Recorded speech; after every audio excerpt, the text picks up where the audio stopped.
Season 1 of Only Murders in the Building introduces Charles, Oliver, and Mabel, 3 residents of the affluent Manhattan apartment building, the Arconia. Charles is a semi-retired actor who starred in a popular detective series in the 90s called Brazos. Oliver is a struggling Broadway director who can barely keep up with his rent, and Mabel is renovating an apartment for her wealthy aunt. The 3 residents are mostly strangers, but they do share one thing in common. They're all super fans of a popular true crime podcast called All Is Not Okay in Oklahoma, hosted by Cinda. When fellow Arconia resident Tim Kono is found dead, police detective Williams dismisses it as self-inflicted, but Charles, Oliver, and Mabel believe it to be murder. They all witness Tim making a frantic phone call before his death, and when sneaking into his apartment to look for clues, they find seemingly innocuous items like a stash of sex toys, as well as a more mysterious cache of jewelry. And so the 3 team up to investigate Tim's death and start their own true crime podcast called Only Murders in the Building. When Oliver goes to his old associate Teddy Dimas to beg for money to help pay his rent, Teddy agrees to sponsor the podcast. As the trio investigate, they discover that many residents of the Arconia are happy that Tim died, as he was asthmatic and his death meant that residents are now allowed to use their fireplaces. And so the initial list of suspects is extremely long, even including music superstar and Arconian resident Sting. Oliver's adult son Will recognizes Mabel as having been close friends with Tim, a detail Mabel has kept a secret. It turns out that Mabel, Tim, and their other longtime friends Zoe and Oscar had all been fans of the Hardy Boys book series and solved pretend mysteries together. Years ago, the 4 friends attended a rooftop party where Zoe was later found dead. Since Oscar had gotten into a heated argument with Zoe before her death, he was arrested for her murder. When Tim confided in Mabel that he saw someone else arguing with Zoe before her death, Mabel ended their friendship, as Tim refused to disclose this information to the police to exonerate Oscar. In the present, Oscar has been released from prison, making him the biggest suspect in Tim's murder. While Charles, Oliver, and Mabel believe Oscar had a motive to kill Tim, he professes his innocence and joins their investigation,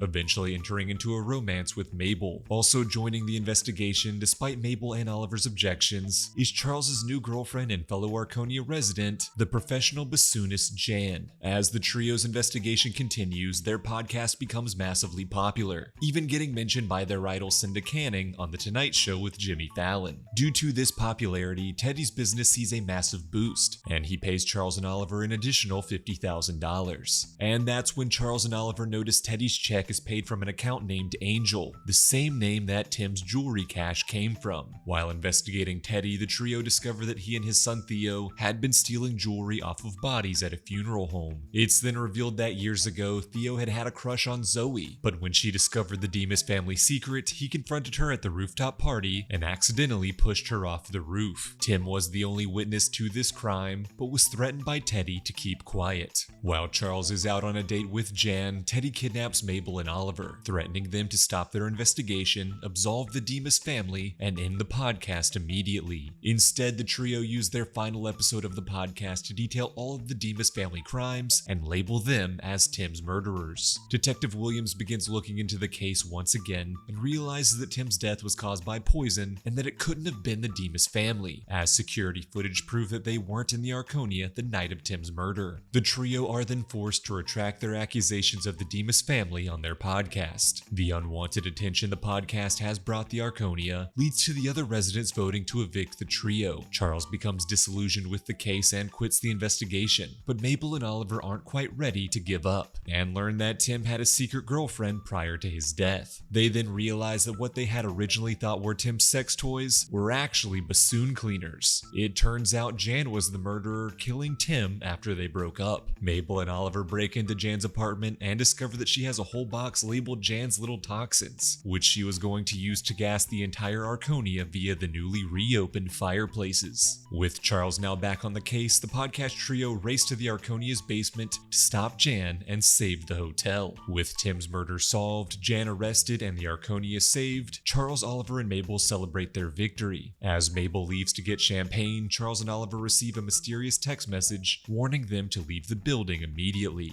As they go to warn Mabel, Charles and Oliver find her covered in blood, hunched over the dead body of Bunny, the Arconia's board president who had tried to get the trio evicted. Charles, Oliver, and Mabel are then escorted out of the Arconia in handcuffs, the prime suspects in Bunny's murder. And now, the trio find themselves as the main subject subjects of Cinda Canning's newest podcast, Only Murderers in the Building. In Season 2 of Only Murders in the Building, Charles, Oliver, and Mabel are arrested for Bunny's murder and questioned by Detective Williams and her new partner, Detective Krebs. The trio are then released for now due to lack of evidence. Mabel tries to lay low and pulls away from all things crime-related, including her podcast with Charles and Oliver. While trying to return to her normal life, she meets and befriends a local artist named Alice, who encourages her to pursue her own passion for painting. As Mabel and Alice work closer together, they develop romantic feelings for each other and begin to date. Due to the popularity of the story, thanks in large part to Cinda Canning's new podcast, Mabel also develops a strange cult following online from fans who deem her Bloody Mabel. Charles is cast as Uncle Brazos in a new modernized reboot of his classic television series. He is visited by the teenage daughter of one of his ex-girlfriends, Lucy, who helps him discover secret tunnels that run all throughout the Arconia, leading to the two developing a father-daughter-like bond. Charles also finds a painting belonging to Bunny in his apartment and realizes that someone is trying to incriminate him. When he fails to sneak the painting back into Bunny's apartment, he is forced to throw it away to get rid of it. The comedian Amy Schumer is a new resident of the Arconia and takes a liking to the painting and nabs it for herself, only for the painting's artist Rose to reveal the painting to be a fake. Charles also learns that Rose had once been madly in love with his father and helps Charles come to terms with his death. Oliver discovers that he is not actually the biological father of his adult son, Will. He learns that Teddy had an affair with his wife and is therefore Will's father, but Will assures Oliver that blood-related or not, he will always consider him his true family. As Oliver bonds with Will, giving him advice on directing a play, Oliver also convinces Charles and Mabel to join him back on the podcast to solve the murder of Bunny and clear their names. While trying to set a glitter bomb trap for the supposed true killer, the bomb explodes and Mabel is attacked by the bomb's glitter-covered target. Charles then finds the knife used to murder Bunny in his apartment in another attempt to incriminate him. He turns the knife over to Detective Williams, and Mabel relays the strange, seemingly innocuous words Bunny had spoken as she died: sandwich and 14.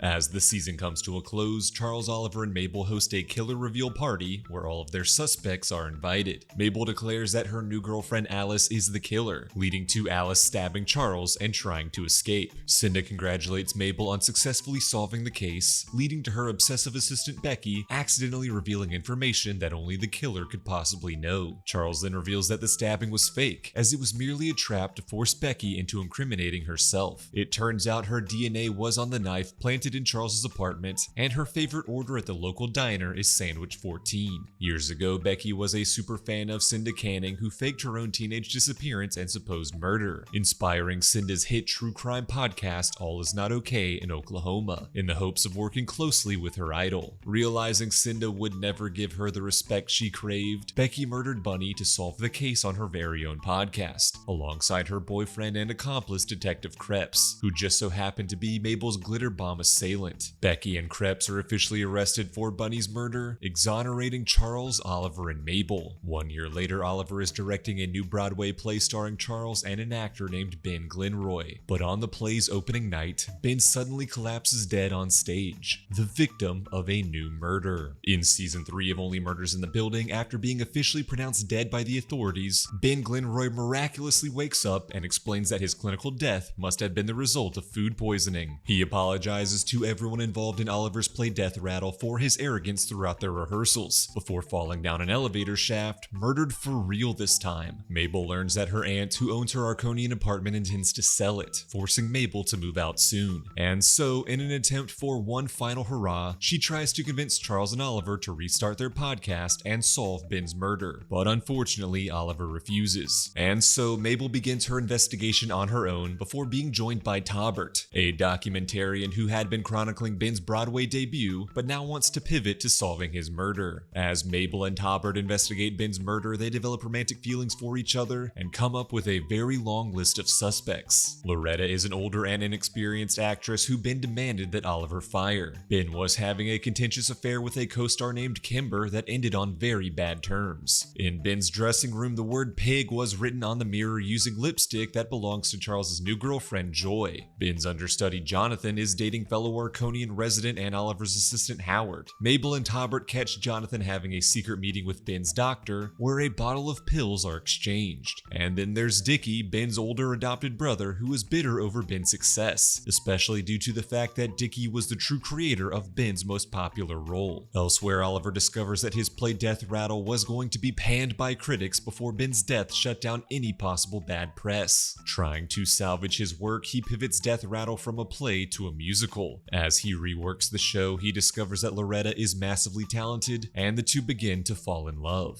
Unfortunately, Oliver grows suspicious of Loretta when he discovers a secret scrapbook she had made, which contains extensive newspaper clippings chronicling Ben's career. Oliver reluctantly shows the scrapbook to Charles and shares his growing concerns. It turns out Loretta is actually Dickie's biological mother, who kept tabs on him and Ben throughout their lives. Loretta only auditioned for Oliver's play to be closer to her son Dickie and his brother Ben. Meanwhile, Charles begins suffering from anxiety due to now having to perform a musical number in the reworked Death Rattle, and the fear that his new relationship with the makeup artist Joy is moving too quickly. Charles is comforted by his longtime friend and stunt double Sazz, though Joy does eventually break up with him. Charles and Oliver finally agree to work with Mabel on the case, and the trio most strongly suspect Dickie, though Loretta refuses to believe that her son is the culprit. To protect Dickie, Loretta confesses to Ben's murder and is arrested. This causes Oliver to have a heart attack, but after he recovers, he becomes determined to find Ben's true killer and clear both Dickie and Loretta's names. The Arconian podcast trio discover that Jonathan was actually just receiving anti-anxiety medication from Ben's doctor, and that it was actually Ben himself who wrote Pig on his dressing room mirror with his makeup artist Joy's lipstick after breaking his diet and eating a cookie. And after Howard reassembles a shredded negative review of Ben's performance from Death Rattle's opening night, the trio realized that the play's producer Donna had poisoned Ben to stop the bad press and protect the burgeoning career of her producing partner's son Cliff. Charles, Oliver, and Mabel trick Donna into confessing to Ben's poisoning, while Ben guiltily confesses to pushing Ben down the elevator shaft. In the end, the mother and son are arrested as Oliver's new musical opens to rave reviews. Loretta and Dickie are finally reunited as mother and son and travel to Los Angeles to work together. As everyone celebrates another case solved and the huge success of Death Rattle the musical, Sazz arrives and asks to speak with Charles. But as Sazz enters Charles's apartment, she is shot by a mystery killer who was seemingly trying to target Charles.